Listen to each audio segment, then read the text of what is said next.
พิพิธภัณฑ์สถานแห่งชาติพระนครตั้งอยู่ที่กรุงเทพมหานครเป็นพิพิธภัณฑ์ที่ใหญ่ที่สุดและสำคัญที่สุดแห่งหนึ่งของประเทศไทยอยู่ใกล้กับมหาวิทยาลัยธรรมศาสตร์และสนามหลวง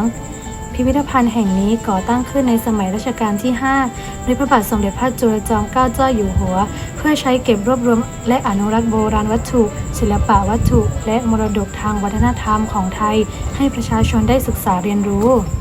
เดิมพื้นที่แห่งนี้เคยเป็นพระราชวังบวรสถานมงคลวังหน้าซึ่งเป็นที่ประทับของพระบาทสมเด็จพระปิ่นเกล้าเจ้าอยู่หัวในสมัยพระบาทสมเด็จจอมเกล้าเจ้าอยู่หัวต่อมาหลังจากยกเลิกตำแหน่งวังหน้าจึงมีการปรับพื้นที่เป็นพิพิธภัณฑ์แห่งชาติสิ่งที่จัดแสดงภาย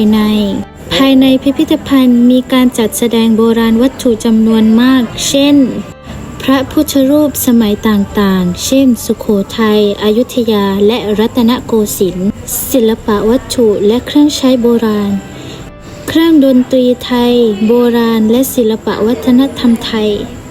พิพิธภัณฑ์สถานแห่งชาติพระนครเป็นแหล่งเรียนรู้ด้านประวัติศาสตร์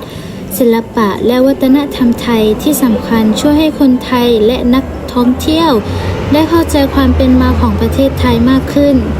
และเป็นสถานที่เก็บรักษาโบราณวัตถุและมรดกทางวัฒนธรรมของไทยที่สำคัญเหมาะสำหรับการศึกษาและท่องเที่ยวเชิงประวัติศาสตร์